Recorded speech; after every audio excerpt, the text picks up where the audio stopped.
미국 헐리우드의 배우 가운데 세계적인 명성을 떨친 미인 여배우로 오드리 헵번이 있습니다. 제 어머니는 오드리 헵번이 자기 종씨라고 좋아합니다. 오씨라고요. 그녀는 20세기 대중문화의 아이콘 중에 한 명으로 꼽히기도 했습니다. 오드리 헵번을 생각하면 제일 먼저 생각나는 영화가 로마의 휴일입니다. 사실 로마의 휴일은 이미 그레고리 팩과 엘리자베스 테일러로 주인공이 낙점이 된 상태였는데 우여곡절 끝에 오드리 헵번에게로 돌아갔습니다. 오드리 헵번은 당시 마릴린 monroe나 엘리자베스 테일러나 소피아 로렌으로 대표되는 글래머 여배우들이 인기를 얻던 그 시절에 호리호리하고 깡마른 몸매로 전 세계의 센세이션을 일으킨 배우입니다. 본래 오드리 헵번은 키가 170cm에 40kg대에 50kg 이상을 넘어간 적이 없습니다. 여러분은 오드리 헵번의 이렇게 깡마른 몸이 어린 시절의 굶주림 때문에 영양실조를 알아서 그렇게 됐다고 하는 사실이 상상이 갑니까? 그는 본래 벨기에 브뤼셀에서 태어났지만 2차 세계대전을 겪으면서 네덜란드로 피신하여 나치에 가담한 아버지와 나치에 대항해서 싸우는 레지스탕스로 일하고 있던 오빠들 사이에서 도피하는 삶을 살아가면서 굶주림과 생사의 갈림길에서 시달려야 했습니다. 오드리 헵번은 죽을 고비도 많이 넘겼습니다.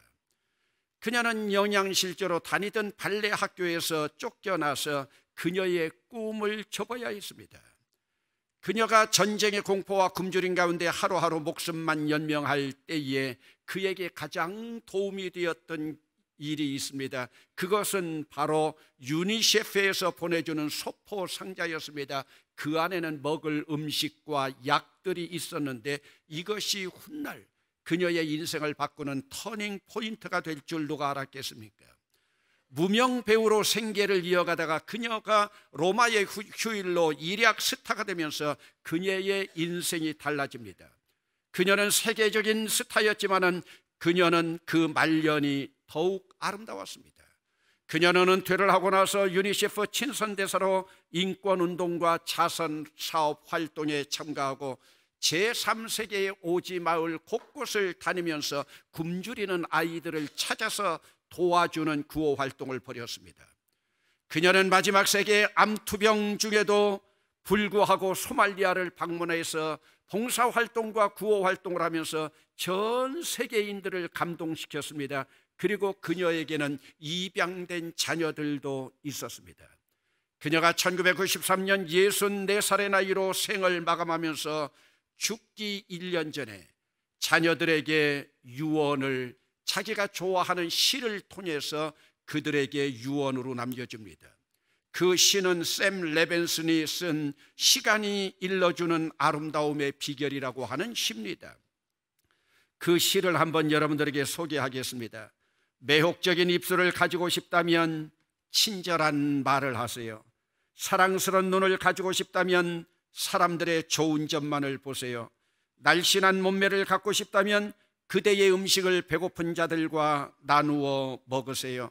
예쁜 머릿결을 가지고 싶다면 하루에 한 번은 어린아이가 손가락으로 그대의 머리카락을 쓰다듬게 하세요.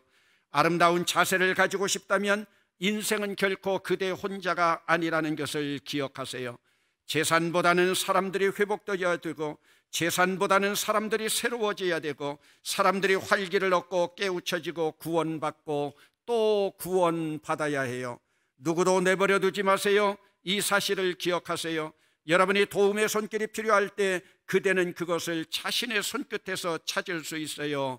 나이가 들어감에 따라 그대의 손이 두 개인 이유는 하나는 자신을 돕기 위해서이고 다른 하나는 다른 이를 돕기 위해서라고 하는 것을 기억하고 계세요. 오드리 헵번이 죽은 후에 고인의 뜻을 잇기 위해서 그 아들 션 헵번이 어린이 재단을 설립하여 전 세계 아이들에게 구호 사업을 펼치고 있는데 우리나라에는 세월호 참사 때 희생당한 학생들을 추모하기 위해서 세월호 기억의 숲을 조성하기도 했습니다. 오늘도 이 오드리 헵번을 기억하고 있는 사람들은 천사의 마음을 가진 배우로 기억하고 있습니다. 그러면 여러분, 내가 이 세상을 떠나서 내가 죽었을 때 오늘 이 세상 사람들은 나를 무엇으로 기억하고 있을까요? 오늘 여러분들은 이 세상의 역사의 무대에서 주인공으로 살아가기를 원합니까? 많은 사람들은 이 역사의 무대에서 주인공으로 살아가기를 원하고 있습니다. 조연으로 살아가는 것을 그렇게 좋게 생각하지 않습니다. 그러기에 사람에게는 누구에게나 자기가 되고 싶은 자상이 있고, 그것이 바로 이상적인 자상입니다. 그리고 현실적인 자아, 있는 그대로의 나의 모습입니다. 여러분은 세상을 살아가면서 이상적인 자아상을 얼만큼 이루면서 살아가고 있습니까? 사실은 이상적인 자아와 있는 그대로의 나의 현실적인 자아를 조화시키면서 그 간격을 좁혀 나갈 때 행복하고 보람된 삶을, 건강한 삶을 살게 됩니다. 그렇다면 오드리 헵번은 많은 사람들에게 감동을 주면서 세상을 떠난 것은 그녀의 현실적인 자아를 발판으로 삼아서 그것으로 끝나지 않고 이상적인 자아상의 실현을 위해서 인류 공헌으로 나아갔기에 그녀의 삶은 풍요롭고 행복했고 모든 사람들에게 감동을 주었습니다. 그러기에 그녀는 자기 혼자만의 삶을 바라보지 않았습니다. 여러분, 여기 새로운 역사의 무대의 주인공으로 등장하는 인물이 있습니다. 그러나 스스로 주인공 되기를 포기하고 조연으로 활동하면서 있는 그대로 현실적인 자아를 받아들였던 인물이 있습니다. 그가 바로 세례 요한입니다. 신약의 역사는 사실 세례 요한으로부터 시작됩니다. 그러면 왜 400년 동안 구약에서 신약에 이르는 400년 동안 침묵하셨던 하나님께서 새로운 역사의 무대를 펼치면서 제일 먼저 세례 요한을 등장시켰을까요? 왜 세례 요한을 통해서 복음을 소개하게 했을까요? 여러분, 세례 요한이 등장하기 전 400여 년 전 말라기 선지자는 이렇게 예언했습니다. 말라기서 4장 5절로 6절입니다. 보라, 여호와의 크고 두려운 날이 이르기 전에 내가 선지자 엘리야를 너희에게 보내리니 그가 아버지의 마음을 자녀에게로 돌이키게 하고 자녀들의 마음을 그들의 아버지에게로 돌이키게 하리라. 돌이키지 아니하면 두렵건대 내가 와서 저주로 이 땅을 칠까 하노라 하시니라. 여러분, 사실 이 말씀은 구약성경 제일 마지막에 있지만 어찌 보면 구약성경 전체의 결론이라고도 볼 수 있습니다. 이 예언의 말씀은 심판주 하나님이 오시는데, 심판주 하나님 오시는 그분이 바로 예수 그리스도임을 밝히고 있습니다.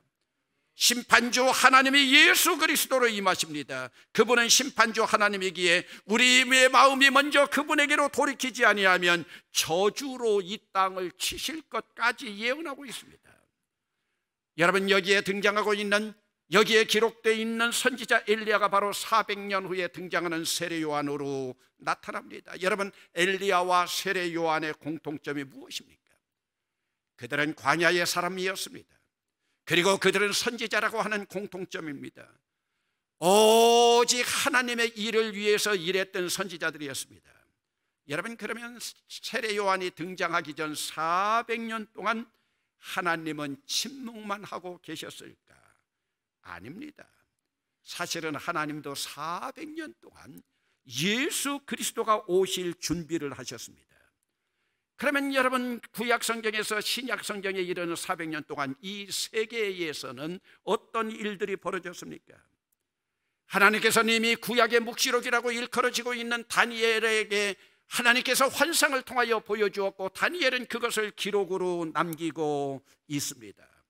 지금까지 열강이었던 바벨론과 페르시아가 역사의 무대에서 사라지고 알렉산더를 통해서 새로운 세계는 재패되어 헬라 제국이 탄생되면서 세계 철학과 문화의 꽃을 활짝 피우게 됩니다.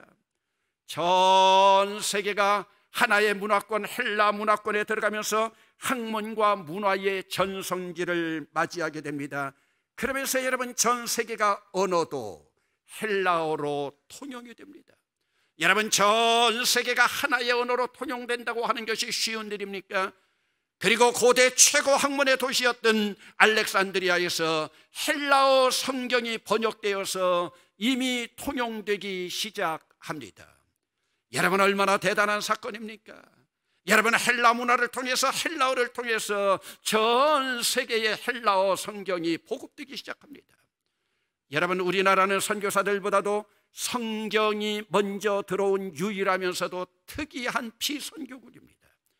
여러분, 전 세계 어느 나라의 선교 역사를 보아도 선교사들이 먼저 들어온 후에 언어를 배우고 그 언어로 성경을 번역해서 보급하는 것이 일반적인데, 우리나라는 언더우드 선교사나 아펜셀러 선교사가 입국하기 전에 이미 토마스 선교사를 통해서 한글로 번역된 성경이 이 땅에 있었습니다. 하나님의 전적인 놀라우신 은총인 줄로 믿습니다.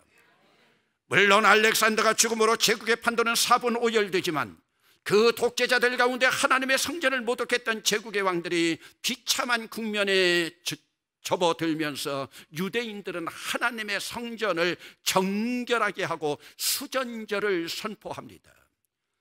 여러분, 유대인들의 손으로 하나님의 성전을 회복시킵니다. 그리고 하나님을 믿는 거룩한 무리들이 이 운동에 동참하면서 더 거룩해지기 위해서 그들은 광야로 나가게 됩니다. 여러분, 하나님의 말씀인 성경이 헬라어로 하나로 통일이 되어지고 하나님의 성전이 이제는 회복되었습니다. 그러나 그렇게 찬란했던 헬라 제국도 결국은 일개 도시국가였던 로마 제국에게 망합니다.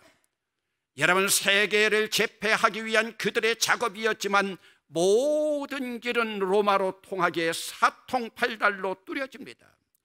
전 세계의 중심이 로마로, 그러면서 모든 도로도 통신도 통치도 다 로마가 중심이 됩니다. 하나님 보시기에 이제는 복음을 위한 인프라가 다 완성되었습니다. 하나님께서는 전차가 다니던 이 길을 복음의 길로 이미 닦아놓고 계셨습니다. 여러분, 이 복음의 인프라를 가장 잘 활용한 인물이 사도 바울입니다.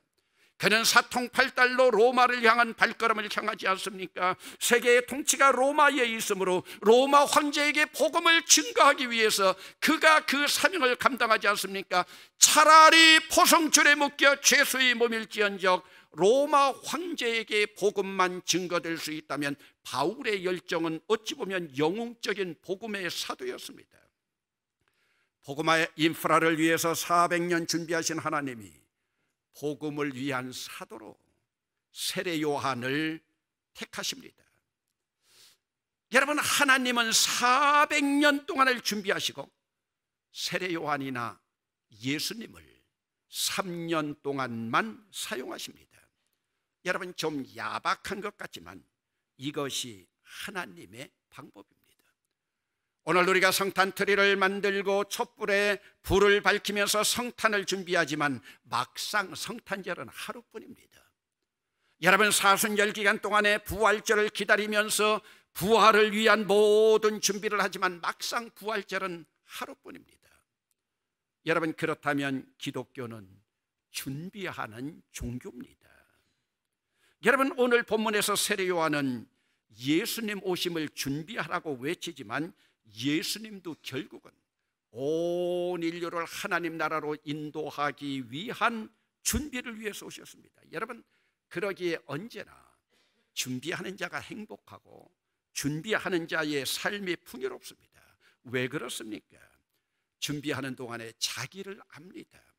자기의 아이덴티티를 발견합니다. 그리고 그것을 발견한 자들은 사명으로 살아가기 때문입니다. 여러분, 오늘 본문 1장에서 시작해서 16장까지가 예수 그리스도의 사역 보고에 대한 기록입니다. 그런데 여러분, 세례 요한의 기록을 보세요.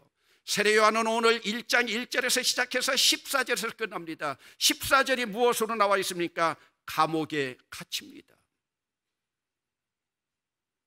여러분, 세례 요한이 등장하고 오늘 본문 14절에서 감옥에 갇힙니다. 그리고 6장에서 그냥 죽습니다. 이것이 바로 세례 요한의 삶입니다. 그러나 짧은 인생이지만 세례 요한은 참으로 부요한 삶을 살았던 인물입니다. 그러면 여러분, 왜 하나님은 세례 요한과 같은 인물을 역사의 무대에 등장시켰을까요?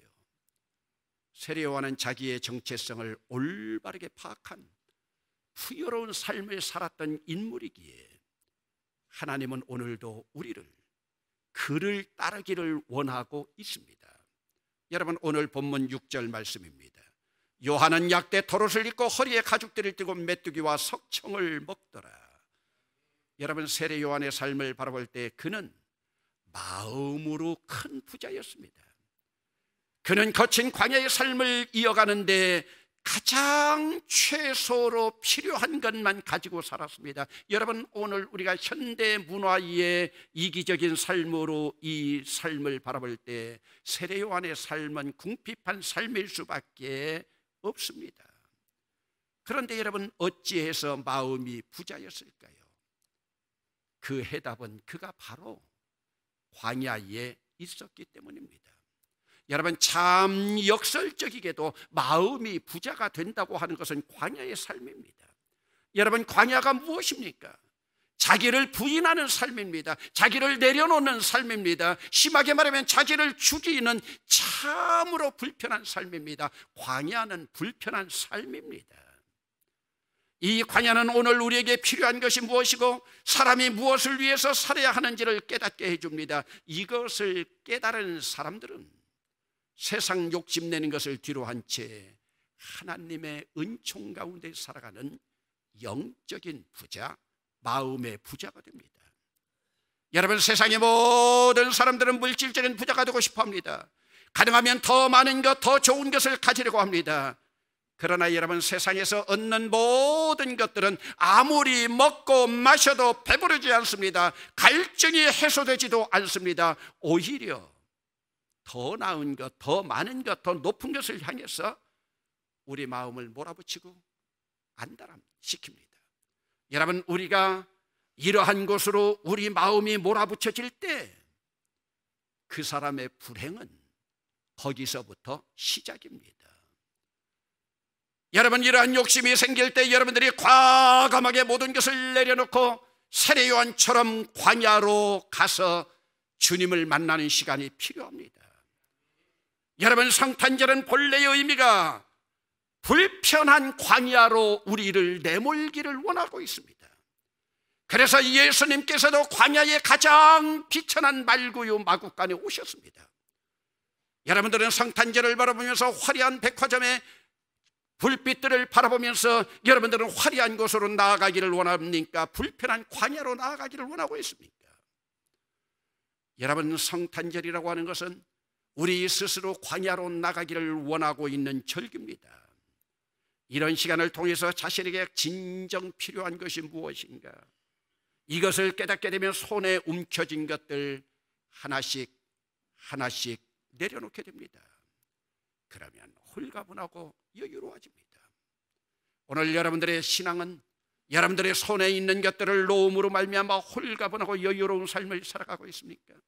여러분들이 이상적으로 꿈꾸는 것이 그런 삶임에도 불구하고 여러분들은 손에 들고 있는 것들을 놓지 못하고 더 움켜잡고 있지는 않습니까? 바로 이 순간이 마음의 부자가 되는 순간입니다. 오늘 여러분들은 마음의 부자가 되기 위해서 살아가고 있습니까? 마음의 부자가 된 세례 요한은 현실적인 자기 자신을 파악하고 조연으로 살아갈 준비를 합니다. 그는 차라리 뒤에 오시는 예수 그리스도의 신발끈을 풀기도 감당할 수 없는 존재로 스스로 현실보다도 더 내려갑니다. 자신은 광야의 사람이 아니라 광야의 소리라고 자기를 낮추고 있습니다. 성령으로 세례를 베푸실 능력 많으신 주님을 위해서 자기는 단지 길을 닦을 뿐임을 고백하고 있습니다. 여러분, 오늘 이 세상에서는 내가 주인공이 되어서 예수님의 자리까지 올라가서 예수님의 자리까지 탐내고 예수님을 끌어내리고 있는 자들이 얼마나 많이 있습니까? 그러한 자들에게 오늘 본문은 스스로 내려오는 삶을 우리에게 보여주고 있습니다. 여러분, 종으로 오신 그리스도를 보여주고 싶어 했던 저자 마가는 복음의 출발에 세례 요한을 등장시킴으로써 세례 요한을 통해서 복음의 완성까지도 보여주고 있습니다. 복음의 완성이 무엇입니까? 복음의 완성은 복음 자체로 오신 예수 그리스도를 주인공으로 모시고 나는 겸손한 조연으로서 주인공을 섬겨나가는 삶을 살아가는 겁니다. 여러분, 섬기는 자는 언제나 풍요롭습니다. 섬기는 자는 언제나 복된 삶을 살아갑니다. 섬김으로 풍요로운 삶을 준비하면서 우리 주인공 되신 예수 그리스도 오심을 준비하면서 우리 스스로 우리의 발걸음을 좀 불편하지만 광야를 향하고 광야에 살고 있는 나보다 더 비천하고 어려운 가운데 있는 자들과 함께 동고동락하며 나아가 예수님의 풍요로움, 세례 요한의 풍요로움에 함께 동참할 수 있기를 주의 이름으로 축원합니다.